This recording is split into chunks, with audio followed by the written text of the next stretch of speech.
Hey everyone, happy Easter. Welcome to another casual Sunday stroll. A lot of you probably aren't going to see this actually on Sunday because I imagine you're celebrating Easter. So it was Easter when this went up. I am starting inside because I just want to touch on a couple of little things. First of all, I want to show you my sweet peas. Pretty sure these are the best sweet peas I've ever grown. They are just romping along, so healthy. Now, I did start them a touch early, so I actually have them up here because I've been starting the hardening off process with them. I had them outside for a little bit yesterday. I'm going to put them out for a little bit today. We have a 21-degree night coming on Tuesday. Then I saw a low of a 28 in there, and then I don't see anything after that. And sweet peas are quite tough. I've had them out certainly below, certainly at 32. Probably below, and I usually will put like a little bit of cover on them, and we've been fine. I don't want to push it too much, but these are just growing so well. And interestingly enough, I have them this year in root trainers that are different than I've done in the past, and I'm going to try to pull one out so I can actually show you what the roots are looking like. So in the past, I've done taller ones, or deeper root trainers. These are actually slightly smaller and shallower, but they fit so much better into a regular tray. They're so much easier to work with. So this is what they're looking like. I have actually nipped most of these back a couple of times already. They're green, they're healthy, they are looking really good. I have been fertilizing them. And pretty sure with these, I did half regular potting mix on the bottom, and then the top half was my seed starting mix, which does have some bone meal and things mixed into it. But here's the roots. So I feel like the roots are looking good, and we're not over rooted yet. I feel like they're not, they're still, you can still see soil in there. So I just think everything's looking super healthy. It's nice to have a seed starting success with some things, because some things are not going great, but these are looking really good, and I'm so happy with them. What I have been doing though, I just started hardening them off yesterday, but I made sure to set an alarm on my phone because it's so easy to forget things, right? So that's the sweet peas that I wanted to update you on. Now I just left soil all over the kitchen counter. Now I wanted to show you this. This showed up in the mail, knew nothing about what was happening with this. But Lynn, who has a company called Garden Sleeves, it's just gardensleeves.com, sent me these. And I see a real application for these. Now, I know that, I'm just going to put one on. Left my jacket off before we went inside so you can see what this is. So basically, this is a garden glove attached to a sleeve. And the elastic on these is nice. It's not too tight, it won't drive you nuts. There's a little bit of cow insemination vibe with the plan here, but so this is nice, kind of, it's thicker fabric, but it's breathable. I assume it's cotton or something. I get really bad rashes from evergreens if I'm working around evergreens or any kind of scratchy stuff. So I think this could actually work if you're wearing short sleeves already. Like right now when I'm outside gardening in a jacket, don't need it so much.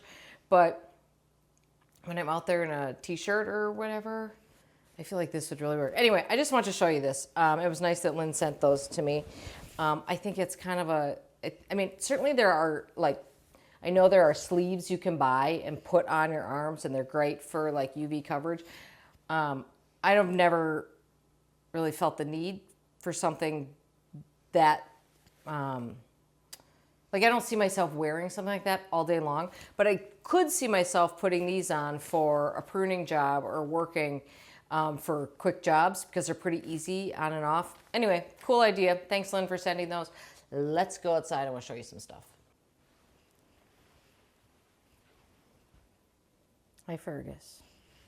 Does this need attention? A little bit.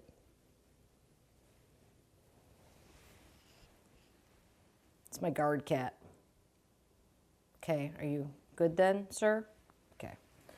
All right, let's head outside. Because I didn't say it at the beginning, my name's Erin, the Impatient Gardener. I do these casual garden strolls basically every Sunday-ish or so. Try to do them every weekend so we can just show you the updates of what's happening in the garden. And things are happening a little bit. I am in southeastern Wisconsin, zone 6A. There's a tiny little skinny part of 6A in Wisconsin, which is like right within spitting distance of Lake Michigan, which basically means, by the way, you know, let me just talk with this sitting down. Will that work? Will that work? Oh, look at that. Basically the effect of this Lake Michigan related microclimate that I'm in, and Lake Michigan is approximately 400 feet away through some neighbors' yards. That's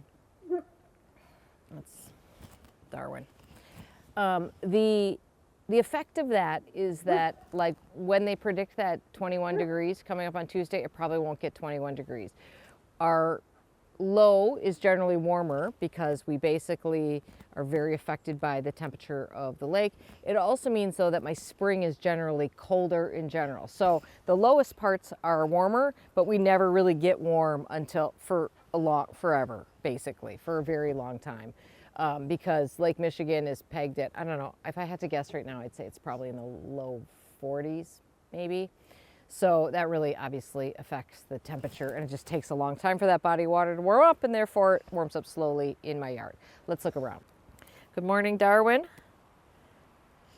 Hi. Okay, let's stroll, gang. Some things will look the same as they have for about 3 weeks in these videos now. Winter aconites, still looking beautiful, charming.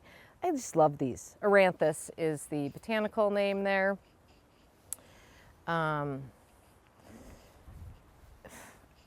The first few things are popping up. This is Isla Gold tansy. That's one of the earliest things to come up in the garden. Alliums,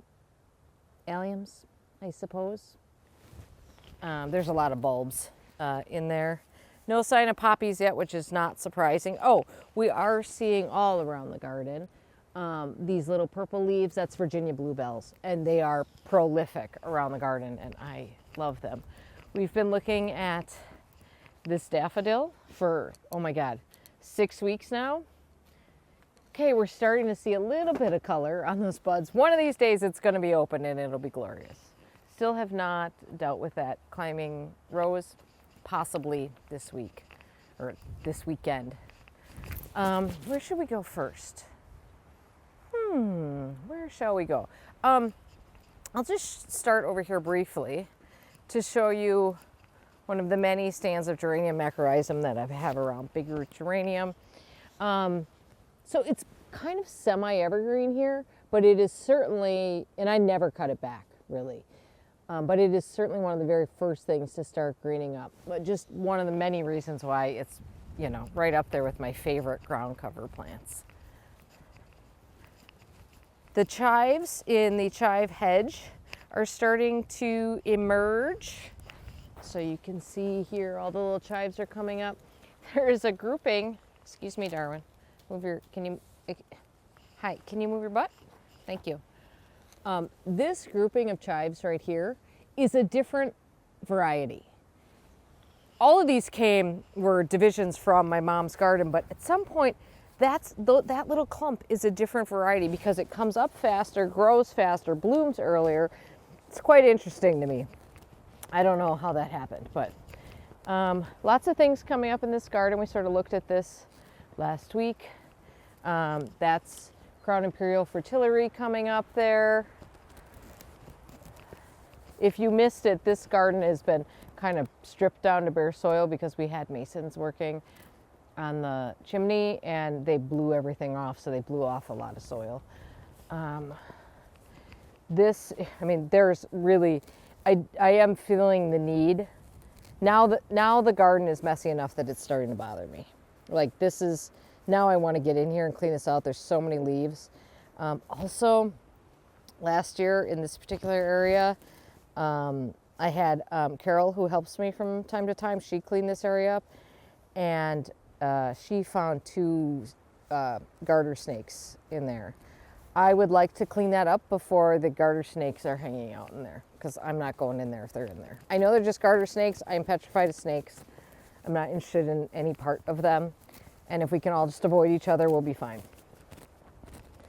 I think this is an ambassador allium, maybe? We'll keep an eye on that one. I'm not positive. You know, I've never been good about marking which bulbs are where. We'll take a spin over to the mound. Oh, I think I've pointed out, I am starting to see a lot of weeds. Weeds are often the first thing that you sort of start seeing, which is good for weeds. Way to go. The snowdrops, I'm trying to hold my jacket up to hide my microphone so that it doesn't get totally blown out here. The snowdrops have all gotten taller. So I guess they started blooming before they got taller, but they've all come farther out of the ground now, like normal snowdrop height. So it's really cute. I love it. I mean, I don't know if it's very hard for you guys to see this, but they're all just sort of dancing around in the breeze. I'm really sick of the breeze, by the way. And I've seen a few little, here, let's see if I can here's one tiny little Aranthus. I see something yellow over there. That might be another one. Oh, I wanted to show you we looked at this last week, but since these are so cool at this time of year, I thought we'd look at them every week until they stop looking different. Petasites japonicus. These are the flowers. You can see here, I can see that we've had tons of rain, you guys. We had big rain. And actually, it looks to me like all this got washed out, which is kind of interesting. Here's a better looking flower, so you can really see what they look like. They're so wild looking. They're so weird. I do think that these petasites help. Oh, wow. I'm going to show you something in a second. This is really strange. That these petasites help stabilize this part of the crick here, because they're rhizomatous. So this is what's weird.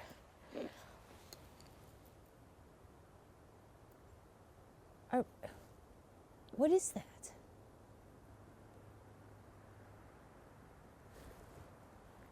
I was going to say it's rhubarb, because I do have like kind of wild rhubarb growing over here.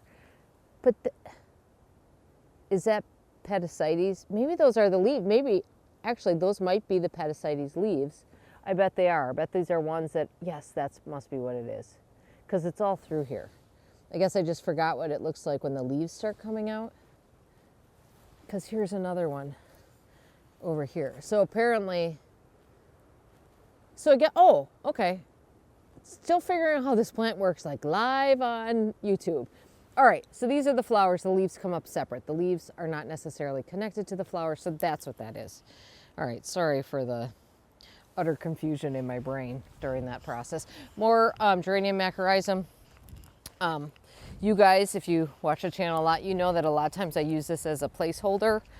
I also like it a lot just as a plant, but I also use it as a placeholder a little bit because it's nice to have something filled in, and then I just move around. These plants divide so easily that I probably just have been the same plants around for years now. Lots of little bulbs starting to show their foliage. Oh, the alliums are starting to come up, probably millennium right there. So the alliums are kind of one of the first things that starts showing its foliage, which is kind of interesting. So there's quite a few.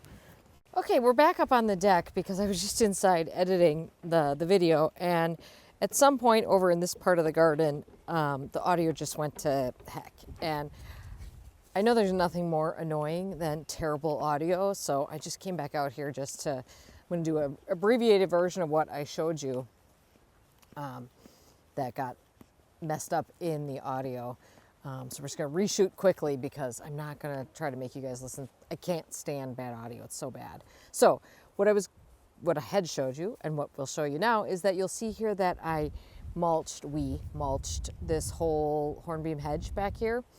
Last week we were lucky enough to be able to borrow our neighbor's compact tractor. And it just made this job so much better. My gosh, I can't even tell you what a difference it made. Probably took us half an hour to do this. This is just arborist chips. They're lovely, lovely arborist chips. They were smoking within about a week in terms of heating up and composting. And it took us probably half an hour to do a job that would have taken us 2 or 3 hours probably, because it's a long way from the wood chip pile. And you fill in the wheelbarrow and then, whatever, it just takes forever. And I'm like, oh my God, I would be so better about doing those jobs. Because the thing I hate the most in the garden is moving material around. I would be so much better about doing those jobs more often if it were as easy as having a tractor. Anyway, so we got this done. So they should really love this. They're going to break down really nicely. I think these horn beams are going to love that. Ideally, I would have put down a little bit of fertilizer. I like the Espoma tree and shrub or tree one. I would have put some of that down if I had it, but I didn't, so I can always put that in later. Anyway, and then I've also been working on cleaning up this area back here. I did not realize what a mess it was back here, and I feel really bad for our neighbors on the other side of us that you see over there, that they've had to look at that. I mean, granted that this is like their backyards over here, so they're not, it's kind of weird. I don't know. Those people are on the lake, so I don't know if these are backyards or front yards, but it's not the yard they're in the most. But still, I'm like, why didn't you guys tell us that we looked like the Jodes back here, So we've been cleaning this up a little bit, and one of the things I did was pull out all this stone that you see over here. All of that was in all these leaves here.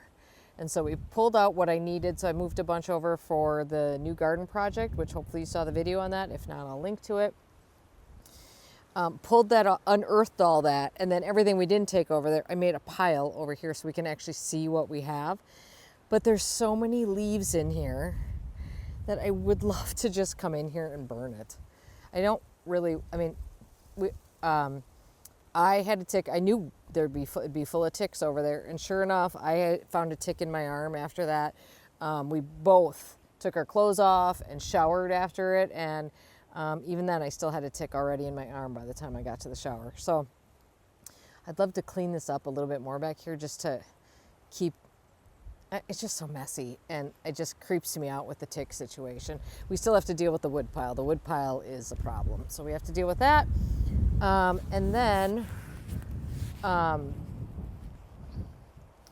probably this is the last time you'll see the yard without the greenhouse, because hopefully that's going up maybe today, but I won't put anything in it until next weekend probably. Oh, and I also want to show you this. Unfortunately, I forgot this really nice pot outside, and I hope it's okay. I'm afraid to move it because sometimes they're like frozen to the ground, and you can like rip the bottom off them. But this is one of the fairy trail hydrangeas from Proven Winners in here, which are, I believe, hardy to 6. So questionably hardy here for sure for me, especially overwintering in a container. But you guys, it's alive. We've got green wood and buds on it.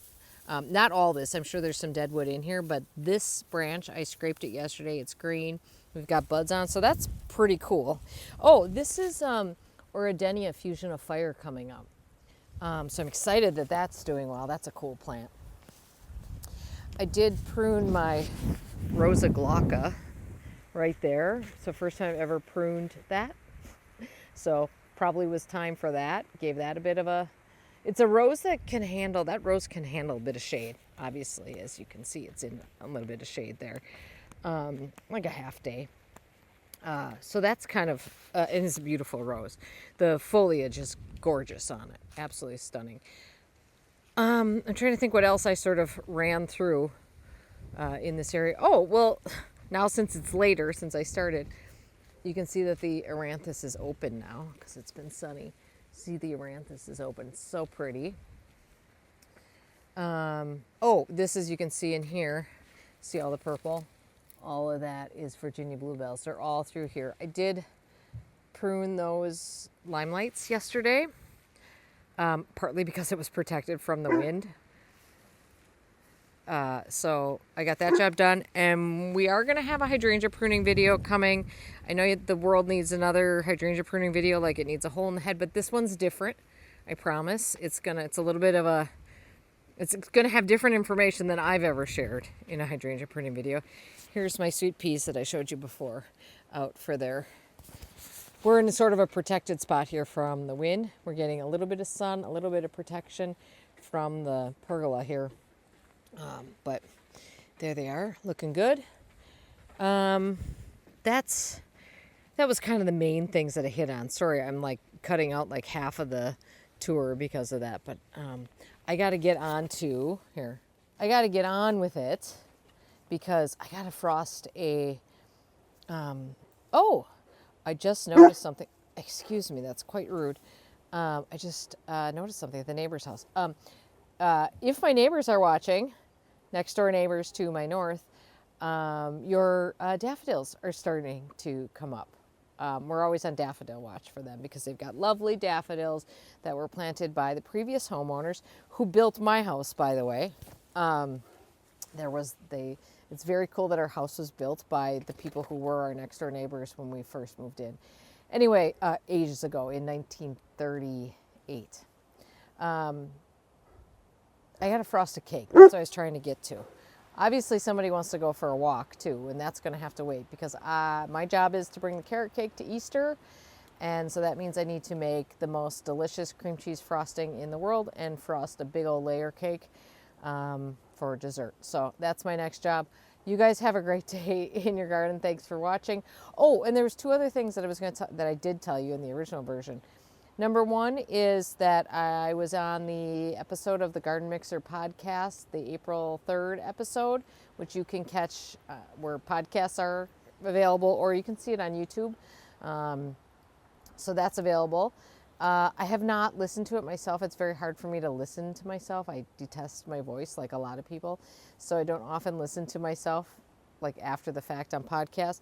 But if it stayed in the edit, there's, and I don't know if it did or not, there is a little spoiler in there regarding a project that may be happening here.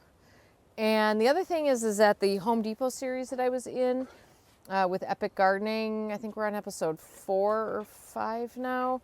So if you haven't been catching that, I'm in a few of those episodes. I think episode 3 I was in a bit more. And I think there's another episode that I'm not in all of them. I'm sort of a side player in the whole program. But that episode 3 I was in a bit, and then I'm assuming there's another one coming up because there's quite a bit of stuff that I did that we've not seen yet. Although maybe it's not going to make the cut. I don't really know. So anyway, I'll put a link to that below too so you guys can catch those if you want to. All right, off to frosted cake. Have a great day in your garden. Bye, everybody. Sorry for this weird chopped up video. I did not know what was going on with the audio, but it was nothing I was going to make you sit through. So, all right, have a great day in your garden, you guys. We'll see you soon.